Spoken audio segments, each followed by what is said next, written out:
Pippin said no more. He lay still now, but sleep remained far away, and it was not encouraged by the sound of Mary breathing softly, asleep in a few minutes after saying good night. The thought of the dark globe seemed to glow stronger as all grew quiet. Pippin felt again its weight in his hands, and saw again the mysterious red depths into which he had looked for a moment. He tossed and turned and tried to think of something else. At last he could stand it no longer. He got up and looked round. It was chilly, and he wrapped his cloak about him. The moon was shining cold and white down into the dell, and the shadows of the bushes were black. All about lay sleeping shapes. The 2 guards were not in view. They were up on the hill, perhaps, or hidden in the bracken. Driven by some impulse that he did not understand, Pippin walked slowly to where Gandalf lay. He looked down at him. The wizard seemed asleep, but with lids not fully closed. There was a glitter of eyes under his long lashes.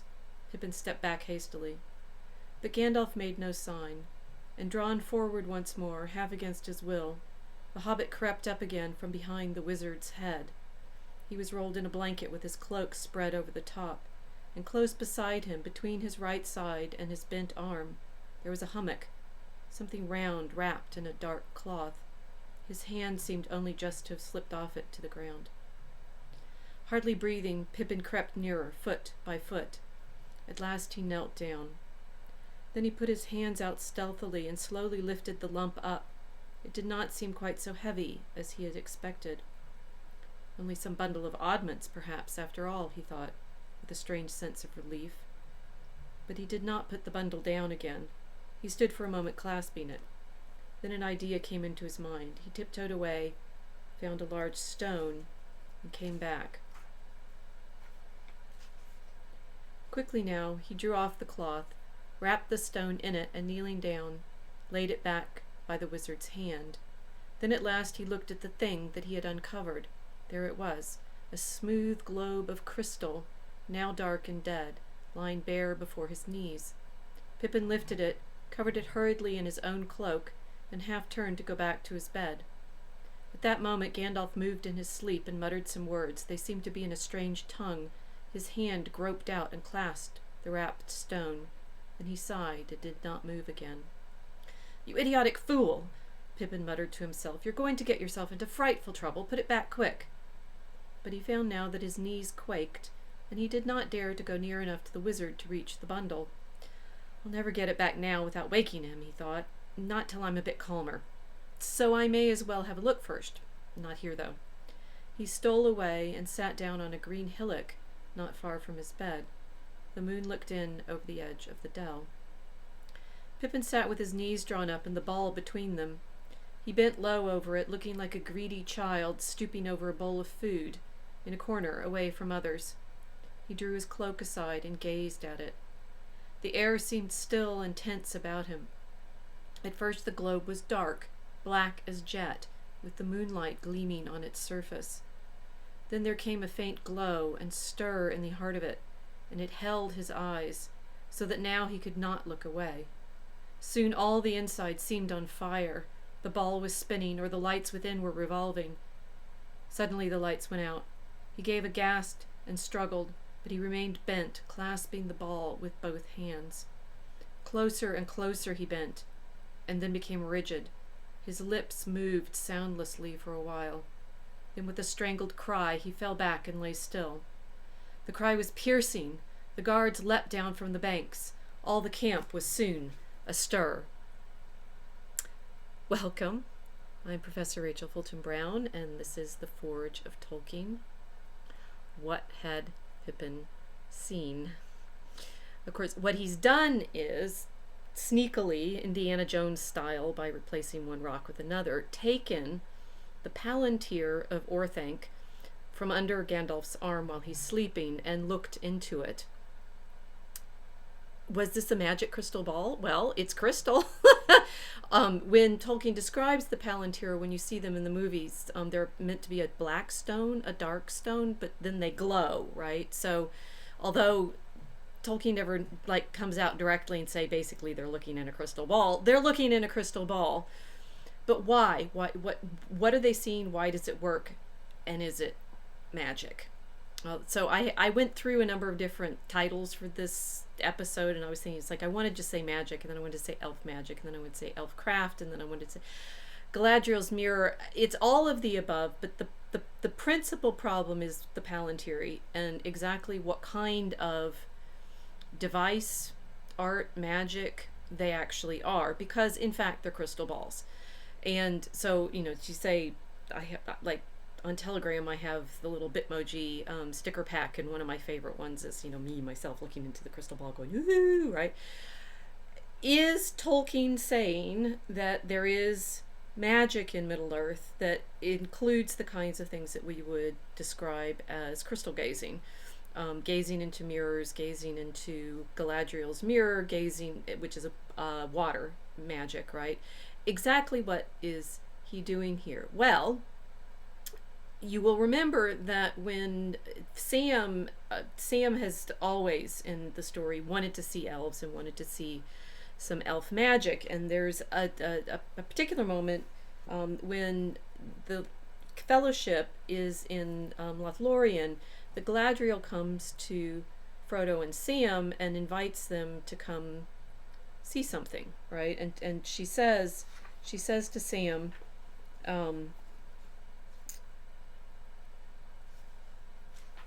when she has brought Frodo and Sam to her bower, as it were, and shows them a basin of silver, wide and shallow, and beside it stood a silver ewer. With water from the stream, Galadriel filled the basin to the brim and breathed on it, and when the water was still again, she spoke. "Here is the mirror of Galadriel," she said. "I have brought you here that you may look into it, if you will." Frodo asks her, "What will we see?" And she says, "Well, many things I can command it to reveal, but what you will see if you leave the mirror free to work, I cannot tell." So it's a little bit different from, that she can just command it to show things. That when Frodo looks into it, it's going to be something that he is able to receive in his mind and his vision, but she can't necessarily command it. She says, "For it shows things that were, and things that are, and things that yet may be. But which it is that he sees, even the wisest cannot always tell. Do you wish to look?" Frodo's not sure yet, and then she turns to Sam and says, "And you," she said, turning to Sam, "for this is what your folk would call magic, I believe, though I do not understand clearly what they mean, and they seem to use the same word of the deceits of the enemy. But this, if you will, is the magic of Galadriel. Did you not say that you wish to see elf magic?" Now, so consider this, that the thing that she is now proposing for Frodo and Sam to participate in is basically scrying, right? If she has a silver basin and she's poured water into it and it's become still, and then says, and she's breathed on it, right?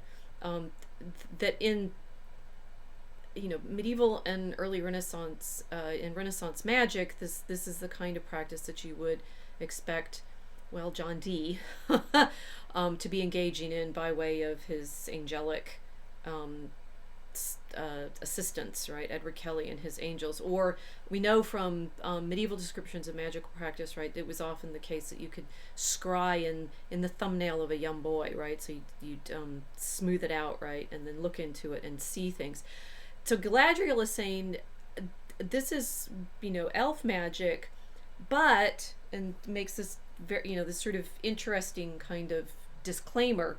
I don't understand clearly what they mean when you folk, you hobbits and men, talk about elf magic.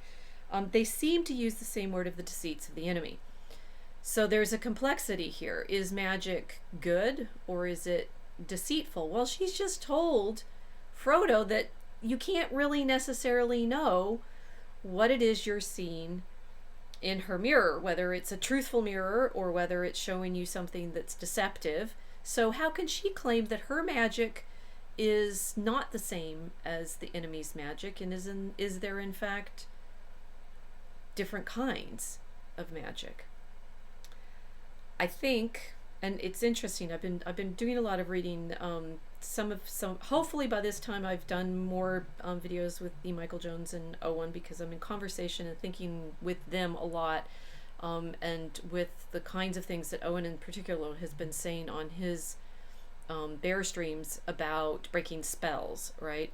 And one of the things that I do want to make sure that I'm not doing with my reading here of Tolkien for you is creating new spells, right? But that will be that's one of the I think the attractions of Tolkien storytelling in the fantasy. But realize we when we went with Tom Bombadil and his enchanting story, or that I've been talking to you about the way stories enchant. This is a kind of spellcraft, but we're hoping it's a god spell, right? We're hoping that this is the language of logos and the storytelling that brings us to truth, not deceit. And yet, embedded in this conversation that Galadriel has with Frodo and Sam, there is that problem. It's like she says, there's a sort of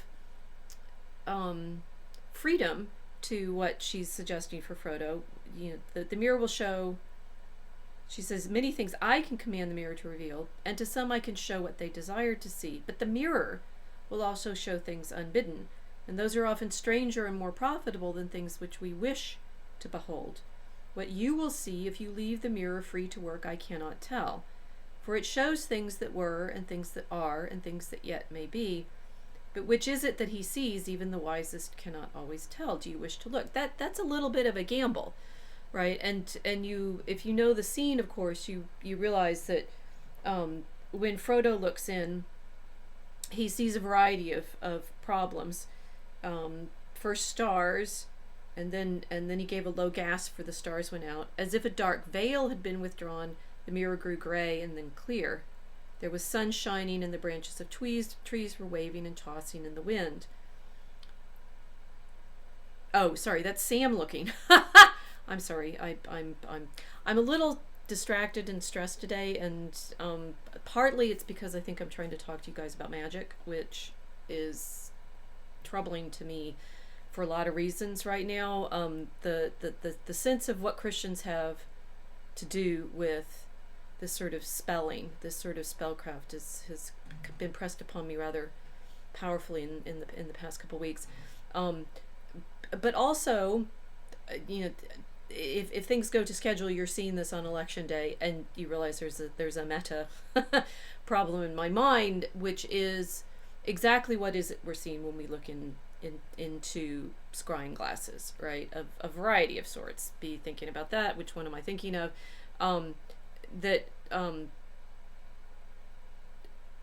So Sam looks first, and then Frodo looks, and when Sam looks, the first thing he sees is Frodo with the pale face lying fast asleep under a great dark cliff. Then he seemed to see himself going along a dim passage and climbing an endless winding stair. It came to him suddenly that he was looking urgently for something, but what it was he did not know.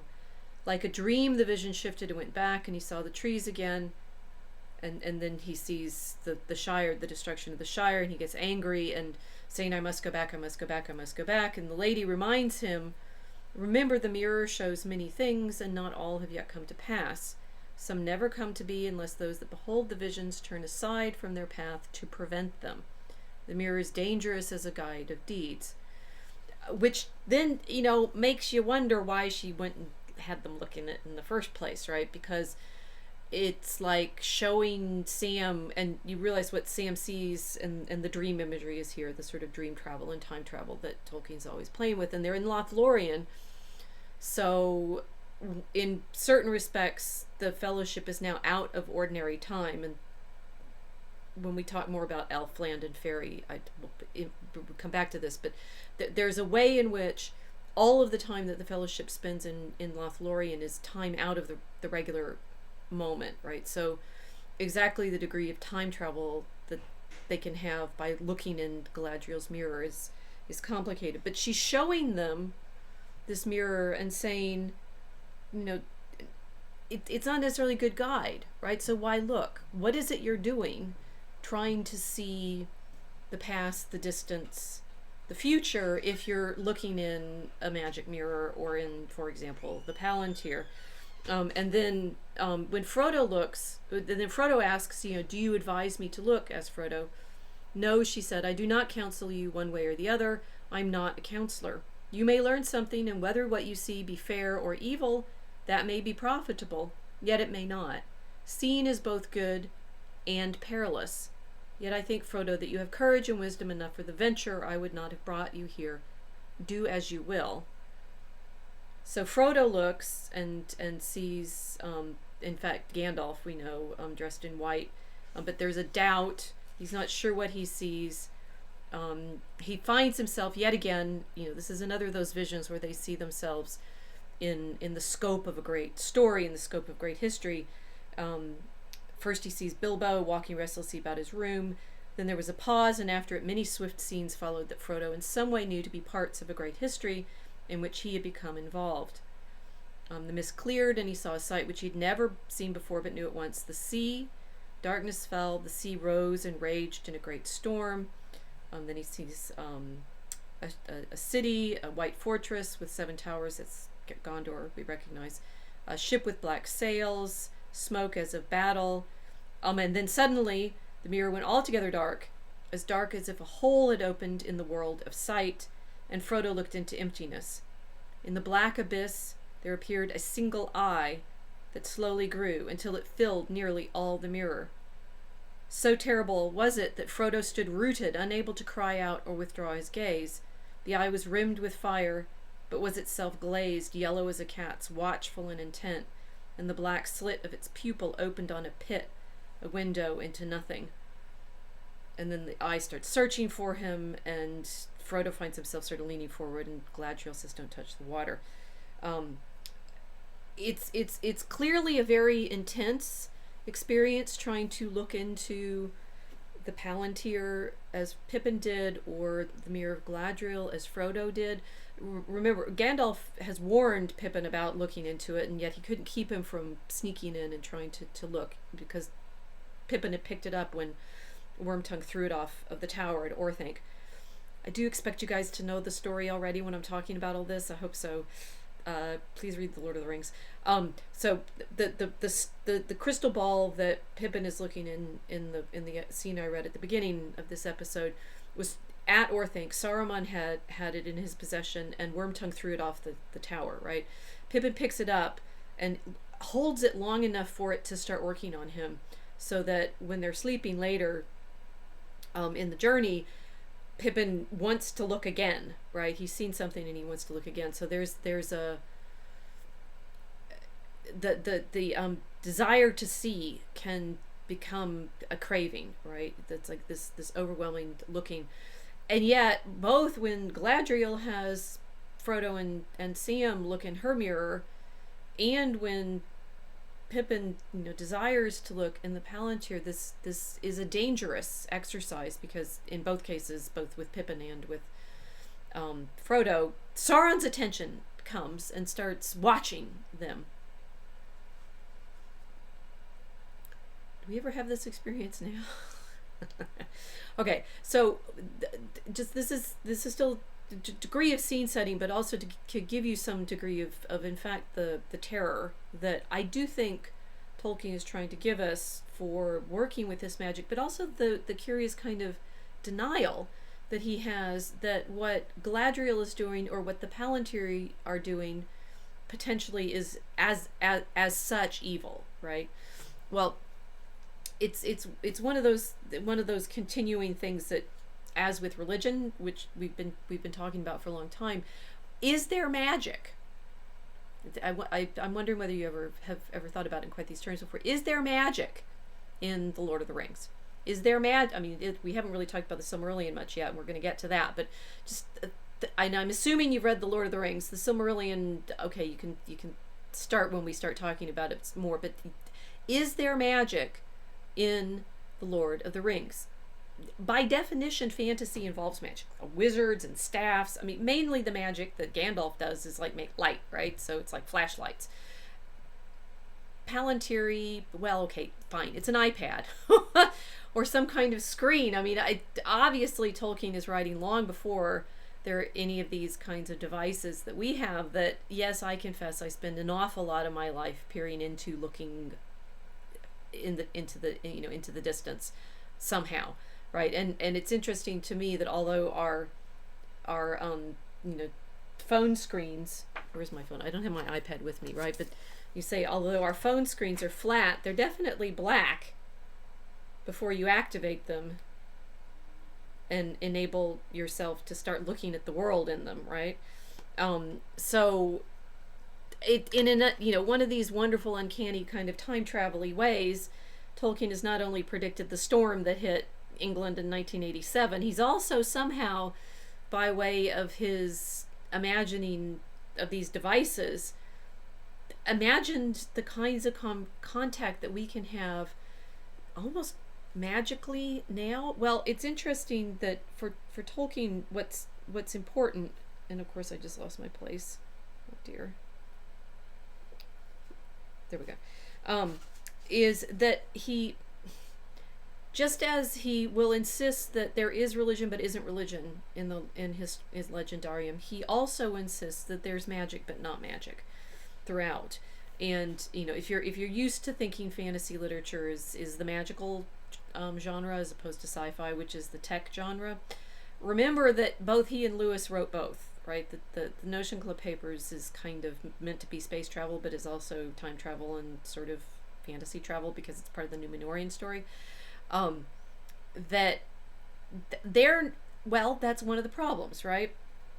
This is in the letter to Milton Waldman, again, when he's the letter where Tolkien is pitching his great legendarium, and he's talking through different elements of it to try to convince Waldman to publish, right?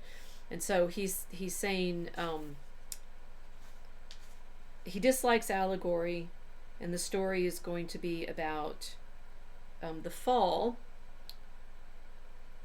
and that in this story we end up with the desire for power, for making the will more quickly effective, and so to the machine, parentheses, or magic. To the machine or magic. By the last I intend all use of external plans or devices, apparatus, instead of development of the inner powers or talents, or even the use of these talents with the corruptive motive of dominating, bulldozing the real world, or coercing other wills. The machine is our more obvious modern form, though more closely related to magic than is usually recognized. Okay, so I've just been talking about the Mirror of Galadriel and the Palantiri. Palantiri is singular, Palantiri is plural. And there's 7 of them. Or there were 8, but there's 7 in Middle-earth. Are they device? Galadriel has denied in a curious way that what she has in her mirror is magic, right? She says this is elf magic, but it's not the same as the deceits of the enemy. But here, Tolkien is describing magic as, well, somehow part of the desire for power, for making the will more quickly effective, and the machine is our more obvious modern form, though more closely related to magic than is usually recognized. And then he gives a more full explanation. I have not used magic consistently, and indeed the elven queen Galadriel is obliged to remonstrate with the hobbits on their confused use of the word, both for the devices and operations of the enemy and for those of the elves. Okay, that's the passage we just read, and he's saying, Galadriel has to say, no. We elves have good magic, and the enemy has machines, right? Bad magic. Okay, it's the same word, and when Tolkien says, I haven't used it consistently, you realize, yeah, he's kind of fudging in an interesting way. I have not, because there is not a word for the latter, since all human stories have suffered the same confusion. But the elves are there in my tales to demonstrate the difference. So he's saying elves can be in there showing you the good thing, presumably, right? Their magic is art, delivered from many of its human limitations, more effortless, more quick, more complete, product and vision in unflawed correspondence. And its object is art, not power, subcreation, not domination, and tyrannous reforming of creation. The elves are immortal, at least as far as this world goes, and hence are concerned rather with the griefs and burdens of deathlessness and time and change than with death. The enemy in successive forms is always naturally concerned with sheer domination, and so the lord of magic and machines. But the problem, that this frightful evil can and does arise from an apparently good root, the desire to benefit the world and others, speedily and according to the benefactor's own plans, is a recurrent motif.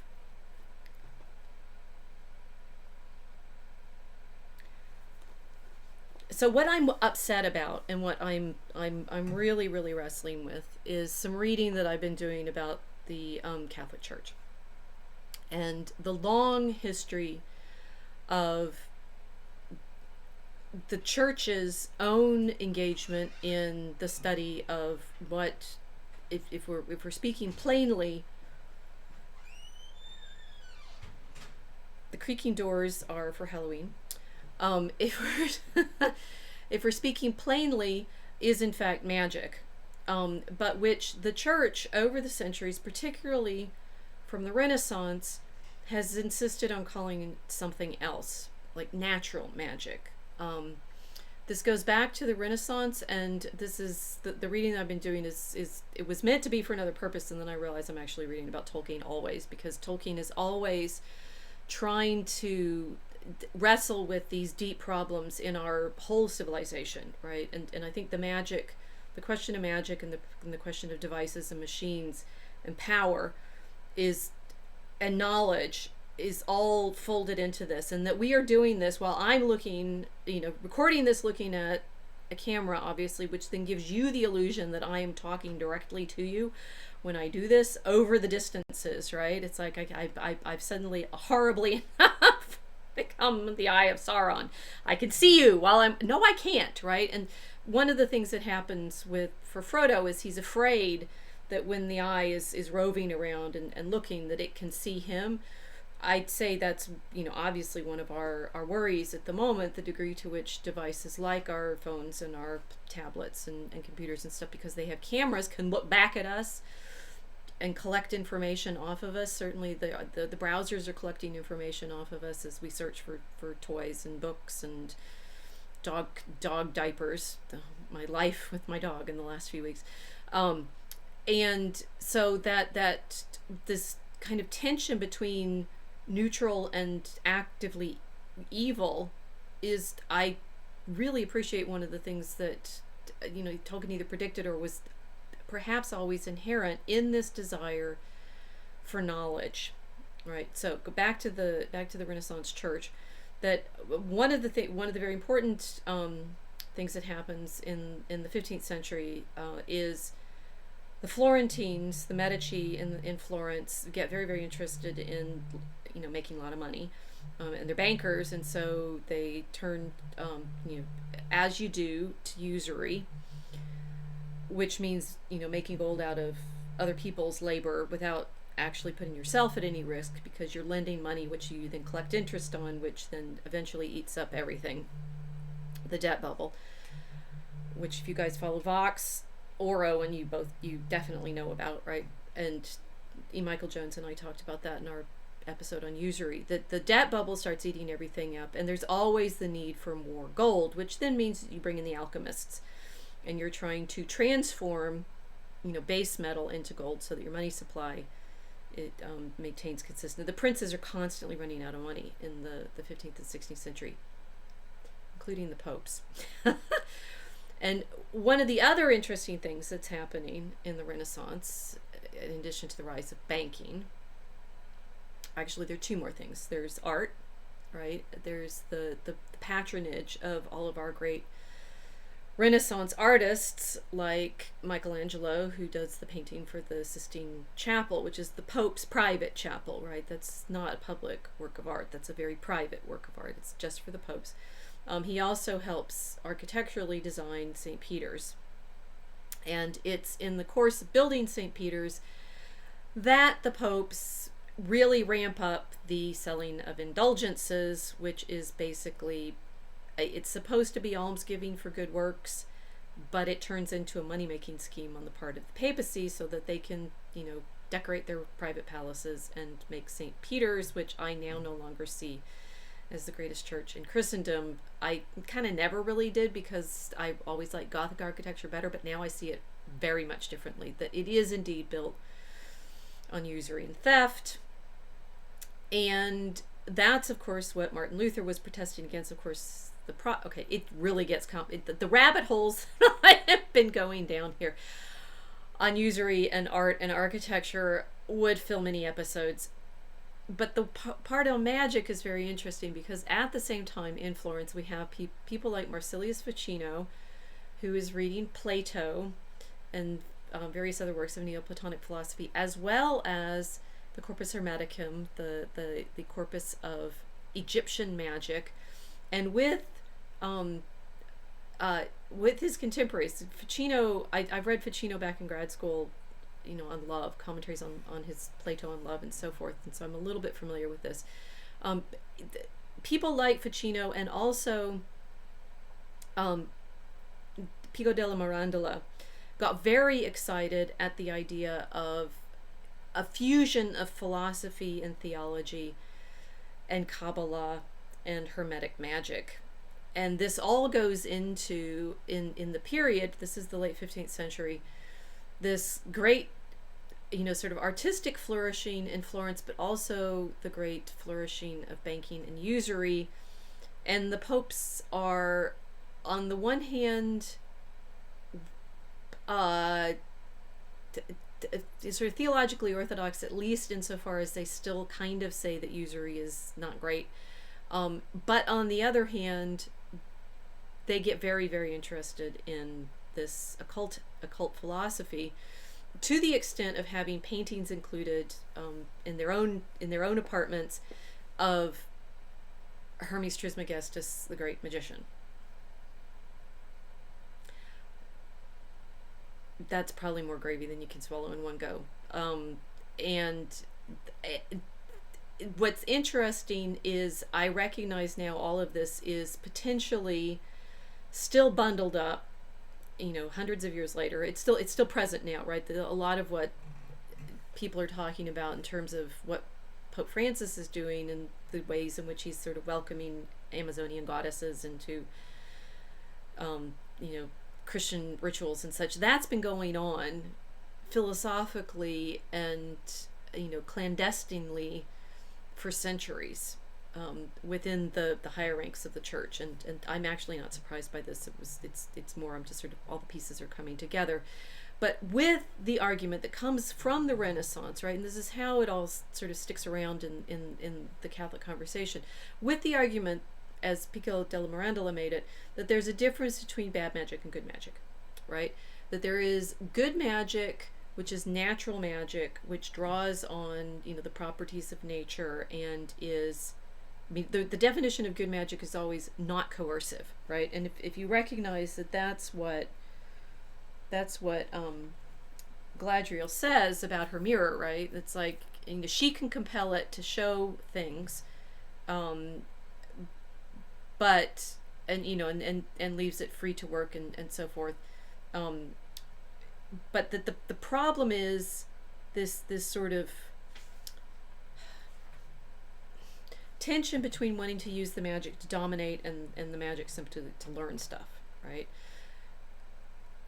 Or as Tolkien had said in his letter to Milton Waldman, that he's trying to make this distinction and recognizing that this is this sort of, his inability to define things clearly, I think, is starting to be for me a really great tell of the tension that he's wrestling with. And I also say I don't think this doesn't make Tolkien or Christianity.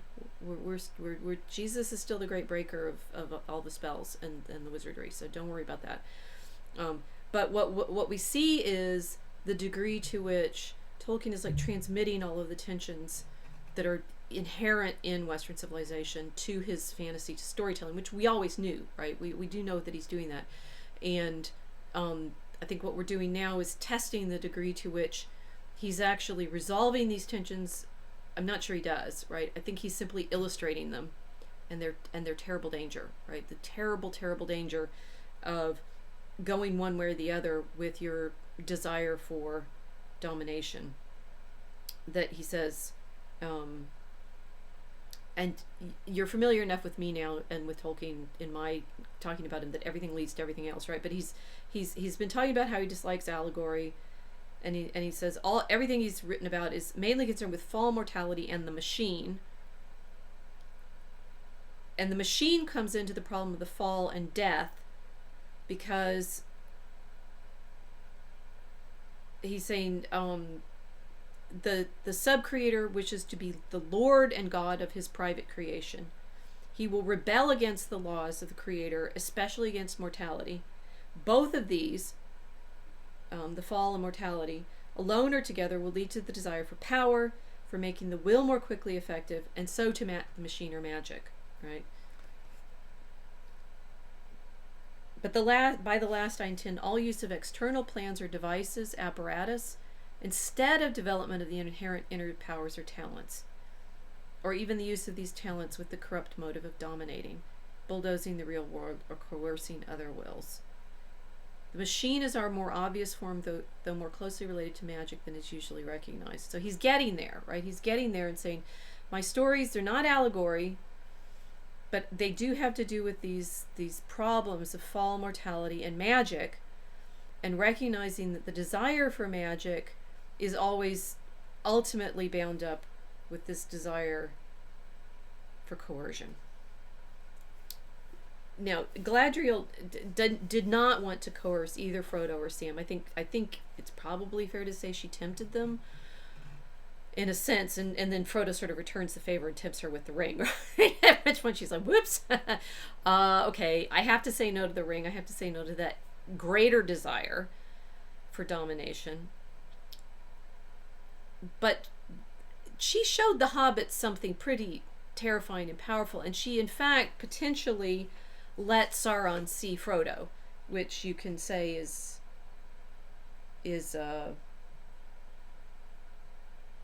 she says, I know what you saw, for that is also in my mind. Do not be afraid. That she can know the mind of the Dark Lord, but she has power, right? She has enough power to protect Lothlorien from Sauron being able to see through her mirror into Frodo. Pippin, what he sees, and we need to go back to Pippin and think more about the Palantir, more specifically, but what he sees, Sauron actually does touch him and knows him as a hobbit, because that's what Pippin explains to Gandalf when Pippin asks, Gandalf says, what did you see? And Pippin describes the scene: a dark sky, tall battlements, tiny stars, a tower, something flying towards him. And then he says, I tried to get away, but I thought it would fly out, but when it had covered all the globe, it disappeared. Then he came. He did not speak so that I could hear words. He just looked, and I understood. And then this is Sauron speaking to Pippin. So you have come back? Why have you neglected to report for so long? I did not answer. That's Pippin saying. He said, who are you? I still did not answer, but it hurt me horribly, and he pressed me, so I said, a hobbit. Then suddenly he seemed to see me, and he laughed at me. It was cruel. It was like being stabbed with knives. I struggled. But he said, wait a moment. We shall meet again soon. Tell Saruman that this dainty is not for him. I will send for it at once. Do you understand? Say just that. Then he gloated over me. I felt I was falling to pieces. No, I can't say any more. I don't remember anything else. So when Galadriel allows or encourages or tempts Sam and Frodo to look in her mirror, to use this device, which is what she says is magic but not for deceit, but which she's also said is in fact deceptive because you're not really sure what you're seeing in it. She's confident enough in her own ward over the viewing that Sauron can't see Frodo. But that's only, she says, because she's able to protect him. Pippin, of course, Sauron sees, but he doesn't understand what he's seeing. He thinks the stone is still with Saruman, and thinks maybe that Saruman's forcing the Hobbit to look into the stone in order to be tormented. But that sense of is this magic or something else, or is this what magic is? Well, okay, so I had some other examples of what I thought were a little less fraught magically, although I've sort of gone around into a variety of things. One, this claim that Tolkien makes, saying magic is different, that what the elves have is art, right, as opposed to what the enemy has, which is machines or devices, right? So now we realize that magic is in fact the single category, and we have either art or we have machines, right? And the art, the elvish magic as art comes back when Galadriel gives the Fellowship the cloaks, right? And this is the clearest passage where Tolkien has a description of what it means for other the other peoples, the elves and the men and the hobbits, and or the dwarves too, although they haven't really come into this telling. But the elves, I'm thinking about elves because it's elf magic that we're trying to describe. The hobbits and the men see what the elves do as magical, and the elves see what they do as simply craft, right? So the elves give the Fellowship these cloaks. For each they had provided a hood and cloak made according to his size, of the light but warm silken stuff that the Galadriel wove. It was hard to say of what color they were. Gray, with the hue of twilight under the trees, they seemed to be, and yet if they were moved or set in another light, they were green as shadowed leaves, or brown as fallow fields by night, dusk silver as water under the stars. Each cloak was fastened about the neck with a brooch like a green leaf veined with silver. Are these magic cloaks? Asked Pippin, looking at them with wonder. It's interesting that Pippin is in each of these moments of testing the magic problem, right? With the Palantir, and he'd say, are these magic cloaks? I do not know what you mean by that, answered the leader of the elves. They are fair garments, and the web is good, for it was made in this land. They are elvish robes, certainly, if that's what you mean. Leaf and branch, water and stone. They have the hue and beauty of all these things under the twilight of Lorien that we love, for we put the thought of all that we love into all that we make. Yet they are garments, not armor, and they will not turn shaft or blade. But they should serve you well. They are light to wear and warm enough or cool enough at need. And you will find them a great aid in keeping out of sight of friendly eyes. Out of the sight of unfriendly eyes, whether you walk among the stones or the trees. You are indeed high in the favor of the lady, for she herself and her maidens wove this stuff, and never before have we clad strangers in the garb of our own people. So there we have Tolkien reinforcing his sense that the elves don't really make magical things.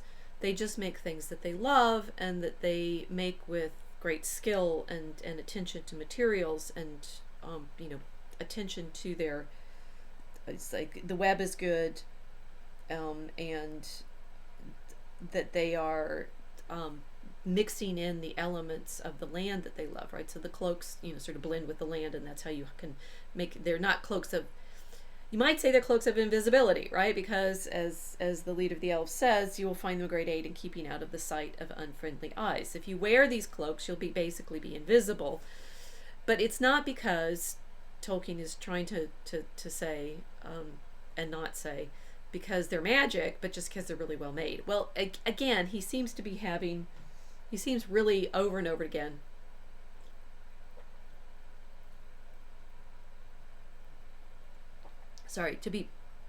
to be wanting to have his magic and not, right? Just like I think we need to start considering the church has had this problem over the centuries with being seduced by what they're trying to distinguish as elven magic from satanic magic, right? And the claim that, and this is particularly a problem in the sort of perennialist philosophy that all religions lead to the same truth, lie. It's a lie. That if you look beyond the sort of ridiculous differences that everyone has between, since it's Kabbalah that's coming into this, it is between Christianity and Judaism, but it's also, and this is fairly important, between Christianity and paganism, because what Pico della Mirandola and Marsilius Ficino wanted was to bring have Judaism, paganism, and Christianity all be the same truth, which is how you end up ultimately with an obelisk in front of St. Peter's, right? And obelisks in many, prominent places in the United States, that there's this desire to see that ancient architectural and geometrical designing as good magic, right? The good magic that doesn't divide, but in fact it means you end up building the Tower of Babel and the pyramids and usury and all of those wonderful things that we are now, right now, on this day, if we're voting today, voting about or within, or I'm probably doing all of this a little too embedded in the problem. Let's think about the Palantir and whether they solve this problem for us, right? Because Pippin has been tempted to look in the Palantir, and Sauron, because he thinks the Palantir is in Saruman's possession, thinks that one, I think the idea is, it seems like he probably hopes that it's the Hobbit with the ring, and he doesn't want Saruman to get too curious about that. But he has the ability through the Palantir to actually reach out and touch Pippin. Is that because the Palantir is itself that kind of device, that deceitful device that Galadriel said her mirror wasn't? Well, of course not. No, it's more complicated than that. And we learn, I've done it again. I have all my slips of paper to mark my passages, and then I pick them out when I'm reading so that I can turn the pages, and then I lose them. Okay, here we are. The Palantir. This is at the end of at the end of book 3, right? And Pippin is, of course, curious about what this thing was that he picked up, this crystal ball, this seeing stone, and he's like, what was it? And Gandalf has a little rhyme, but you remember our discussion about poems and poetry, how important it is. So if we have a poem, pay attention. Tall ships and tall kings, 3 times 3. What brought they from the foundered land over the flowing sea? 7 stars and 7 stones and 1 white tree. What are you saying, Gandalf? Asked Pippin. I was just running over some of the rhymes of lore in my mind. Hobbits, I suppose, have forgotten them, even those that ever knew. So the knowledge of the past is carried in these rhymes of lore, right? And we have the number symbology, right? 3 times 3, 7 stars and 7 stones and 1 white tree. And this is a rhyme about the Palantiri of the kings of old, the 7 stones, right? That goes with the 7 stars. Palantiri means the name the name means that which looks far away, so they're far-seers. And Pippin says, then it was not made by the enemy. I mean, so you've been sort of given the perception here, thanks to Galadriel's setup, saying, well, the enemy has his devices, and the Palantir comes out of Orthanc, and we know by now that Saruman's evil. So, like, aren't these machine things? Aren't they bad? And oh no, said Gandalf, nor by Saruman. It is beyond his art, and beyond Sauron's too. The Palantiri came from beyond Westerness, from Eldamar. So the stones come from the Blessed Land, Valinor, or Eldamar, but were in fact probably made by Fëanor, the same who made the Silmarils. So they're elf magic, and they are, and he says, the Noldor made them, Fëanor himself maybe. It's apparently not clear, but wrought them in days so long ago the time cannot be measured in years. But there is nothing that Sauron cannot turn to evil uses.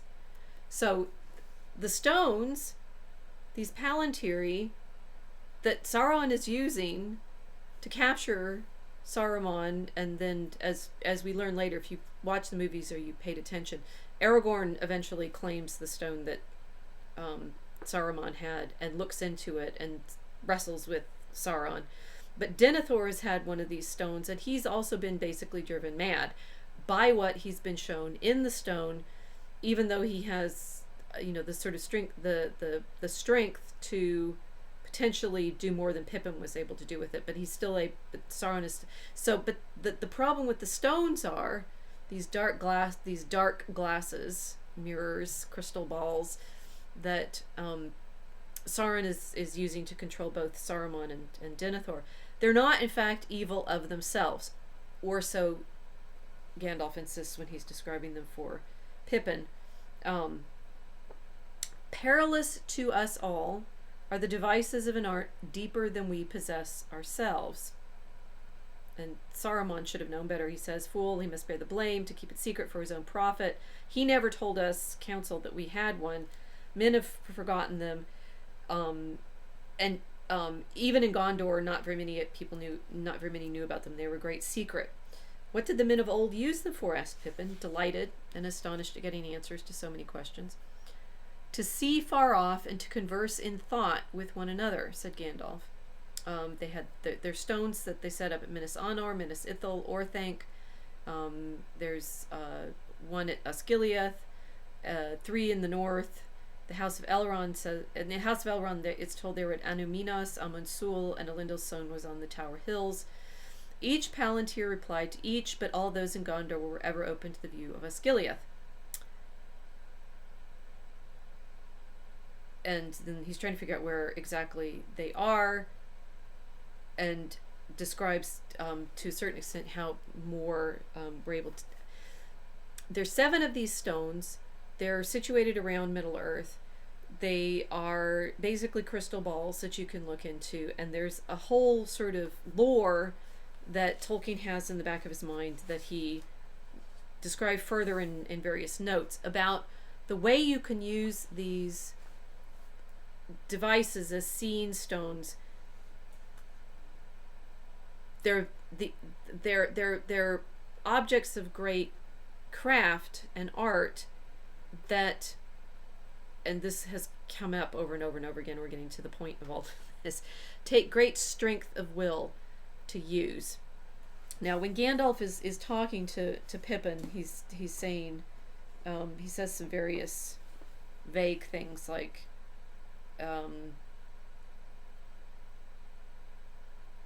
how he's drawn to want to look into the Palantir himself, what strength of will it took for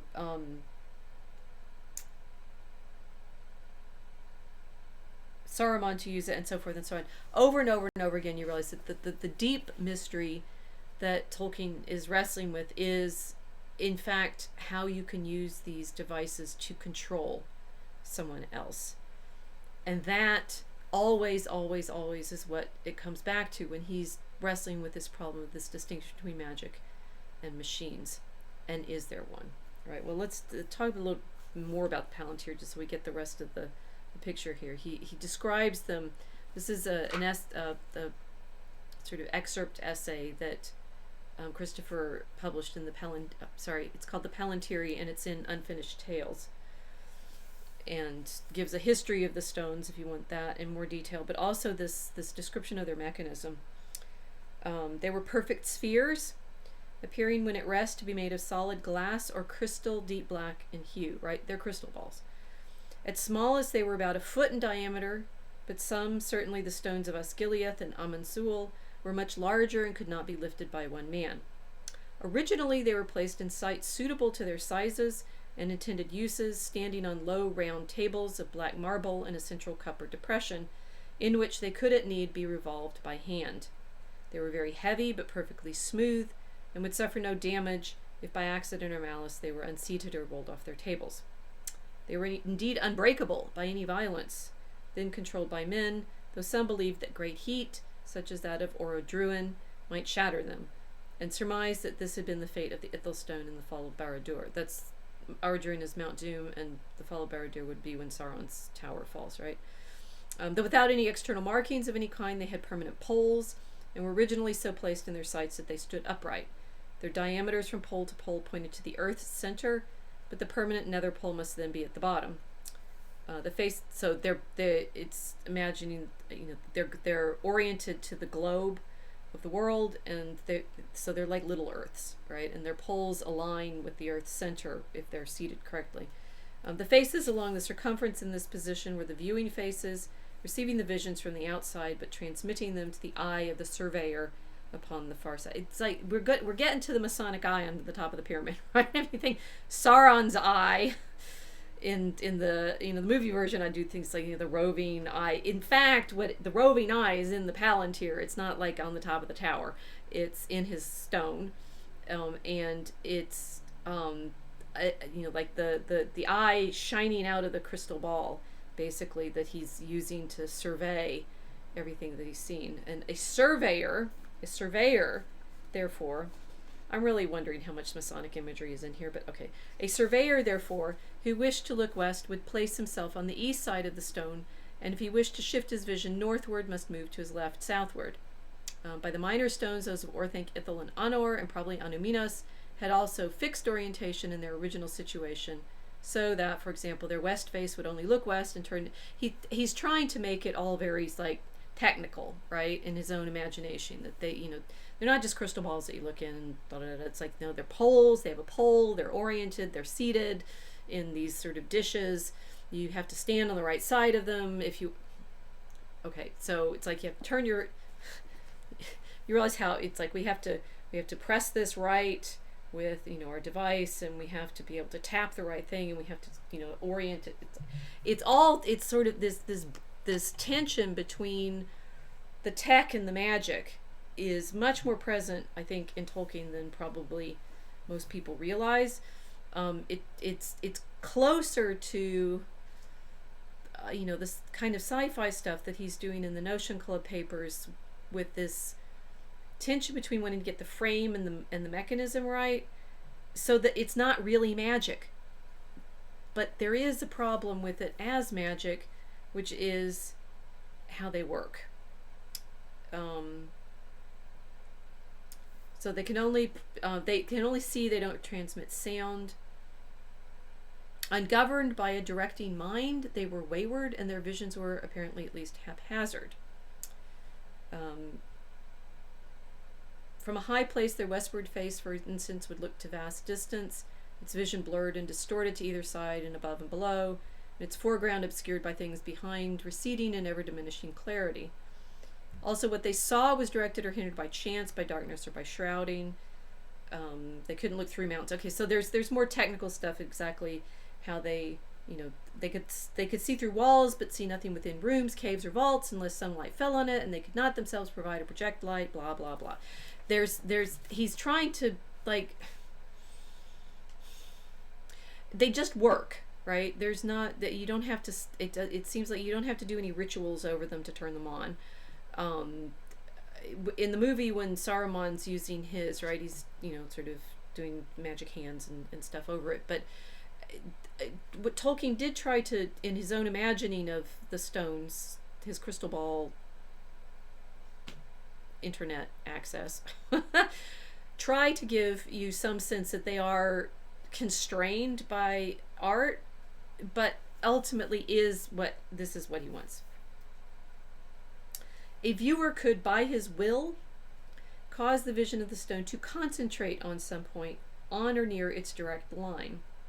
The uncontrolled visions were small, especially in the minor stones, though they were much larger to the eye of a beholder who placed himself at some distance from the surface of the Palantir, about 3 feet at best. It's like he's imagining television screens, right? It's like some of the stones are giant, and some of them are little, some of them you carry around like your iPhone, some of them are like the one at Orthanc was big, right? The one at Osgiliath was particularly big, and bigger than you could hold, I think he said, right? Osgiliath and Elvish were much larger and could not be lifted by one man, so they're big screens, right, as opposed to some littler ones, and you can focus them and see them more closely. But controlled by the will of a skilled and strong surveyor, remoter things could be enlarged. It sounds like you can zoom in. Brought as it were nearer and clearer, while their background was almost suppressed. Thus a man at a considerable distance might be seen as a tiny figure, half an inch high, difficult to pick out against a landscape or a concourse of other men. But concentration could enlarge and clarify the vision till he was seen in clear, if reduced detail, like a picture apparently a foot or more in height, and recognized if he was known to the surveyor. Great concentration might even enlarge some detail that interested the surveyor, so that it could be seen, for instance, if he had a ring on his hand. So you can zoom in. It's very interesting that Tolkien, he's writing all of this in the 40s and 50s. You know, do you think Star Trek predicted all this stuff? No, no, no. Tolkien was there before. This design of the seeing object, if you focus your attention on it, you can zoom in. But this concentration was very tiring and might become exhausting. Consequently, it was only undertaken when information was urgently desired, and chance, aided by other information, maybe enabled the surveyor to pick out items significant for him and his immediate concern from the welter of the stone's visions. For example, Denethor, sitting before their Honor stone, anxious about Rohan and deciding whether or not at once to order the kindling of the beacons and the sending out of the arrow, might place himself in a direct line looking northwest by west through Rohan, passing close to Edoras and on towards the fords of Isen. At that time, there might be visible movements of men in that line. If so, he could concentrate on, say, a group, see them as riders, and finally discover some figure known to himself. Gandalf, for instance, riding with the reinforcements to Helm's Deep and suddenly breaking away and racing northwards. Okay, so now he's given you, it's like the backstory of what he's imagining happened when Denethor is seen, you know, there's lights flickering in the tower, and then Denethor comes down and is despairing because he's been deceived by the vision of what he saw, thinking that Rohan is not in fact going to come. But this was how he, you know, it's like Tolkien saying to himself, this is how he did it. Does this take away Tolkien's magic? Remember, most people want Tolkien to be magical, right? It's like, and I venture to say, you know, the sort of giant theme of a lot of this in our present culture is people's desire to, by their own imagination, work magic, right? But recognizing that Tolkien in fact never thought any of the characters were working magic. They're doing something else. They're doing something that he's not sure exactly where the boundaries are between licit and illicit, between beneficial and coercive and dominating. And he realizes that he has created in these devices that he's imagining his characters interacting with, Galadriel's mirror or the Palantiri, objects of pretty terrifying power. And he's kind of working through exactly what makes them so terrifying, what makes them so potentially evil. And then you realize that he's had them created by the characters whom most people think of as the, you know, his agents of, you know, greatest goodness. The elves aren't, right? The elves are his test over and over and over again for exactly what is that desire to make things with consummate skill. It's like going back to our Renaissance example. It's like you can look at the art of the Renaissance church and see the most beautiful paintings and sculpture and architecture that human beings have ever created. You know, the frescoes that Michelangelo painted, the sculptures, I'm forgetting all my other artists. Leonardo da Vinci didn't actually paint that much, and most it's interesting. He's better as like a draftsman and designer of clever devices. But if you think about Michelangelo's Pietà, right? That's one of the most beautiful sculptures ever. And Elvish art, right? Elvish level of application of skill, application in the way that Tolkien said to Waldman that it's magic. I'm sorry, I did it again. There it is. It's magic.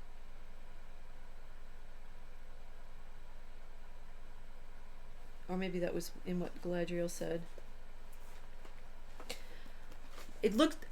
Elvish art looks to human beings like magic, but what it actually is concerned with the application of proper skill and talent, right? And so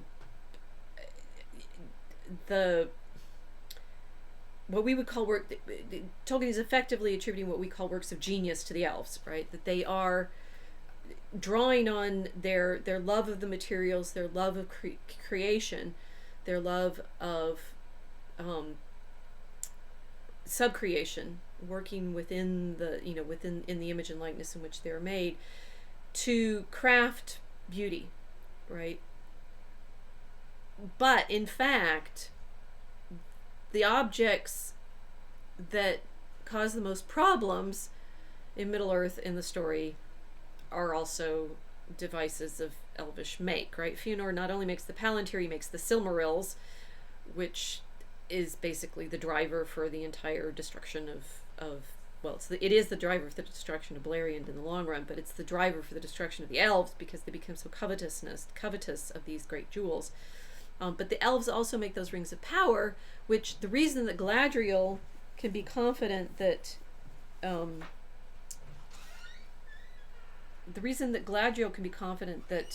Frodo is not going to get zapped by looking in her mirror, saying, "Do not be afraid, but do not think that only by singing amid the trees, nor even by the slender arrows of elven bows, is this land of Lothlorien maintained and defended against its enemy. I say to you, Frodo, that even as I speak to you, I perceive the Dark Lord and know his mind, or all of his mind that concerns the elves, and he gropes ever to see me in my thought, but still the door is closed." She lifted up her white arms and spread out her hands towards the east in a gesture of rejection and denial. Arundel, the evening star most beloved of the elves, shone clear above. And the Arundel, the evening star, is a Silmaril, right? So bright was it that the figure of the elven lady cast a dim shadow on the ground. Its rays glanced upon a ring about her finger.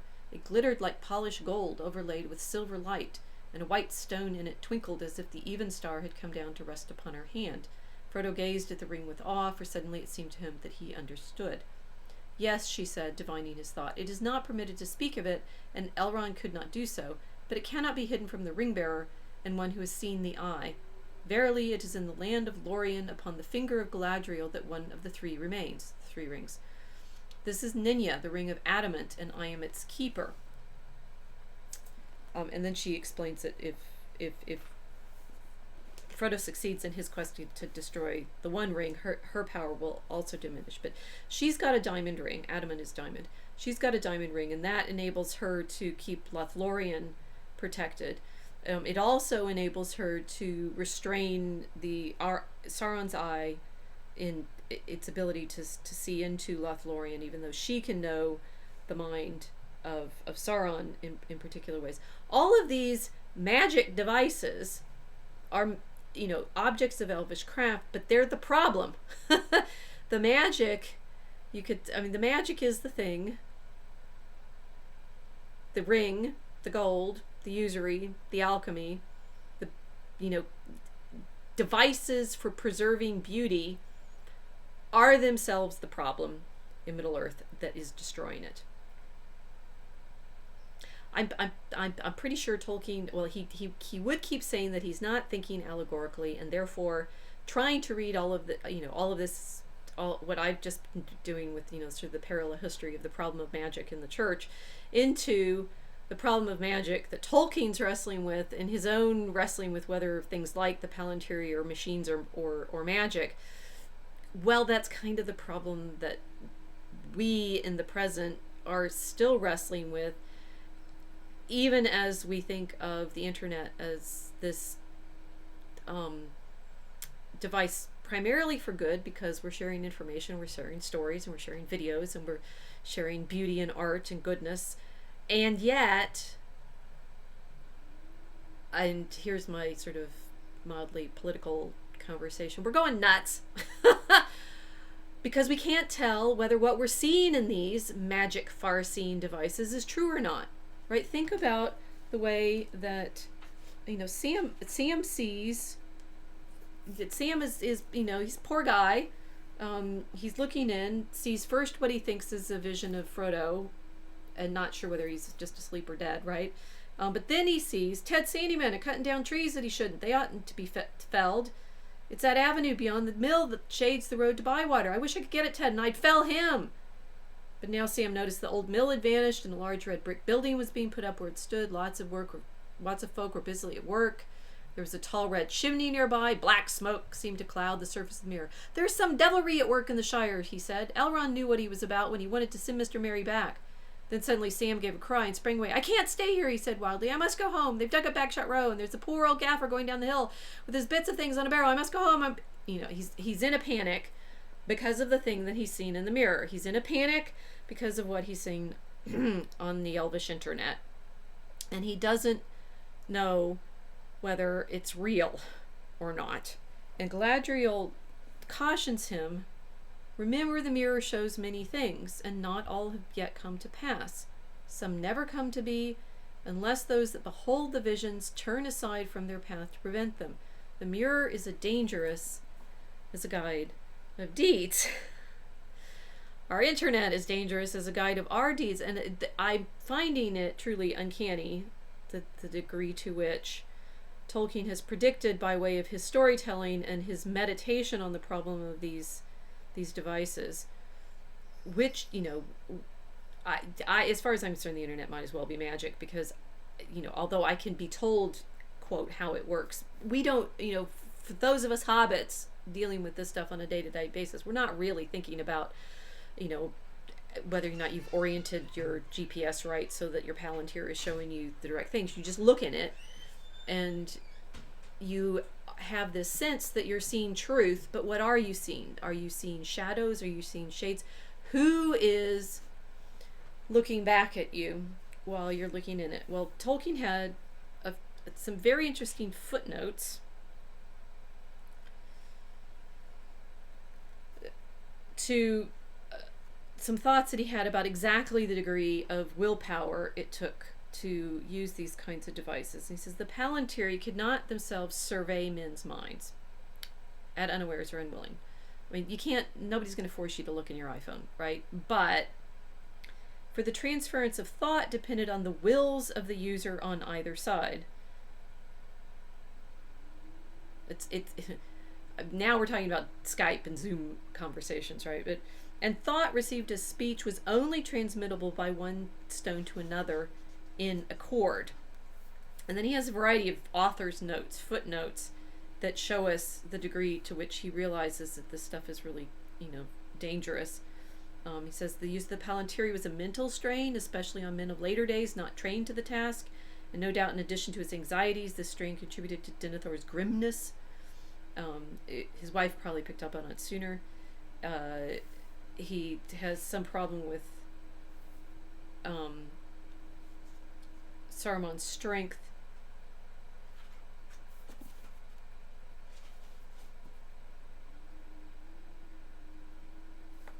But more on its mechanism, right? By themselves, the stones could only see scenes or figures in distant places or in the past.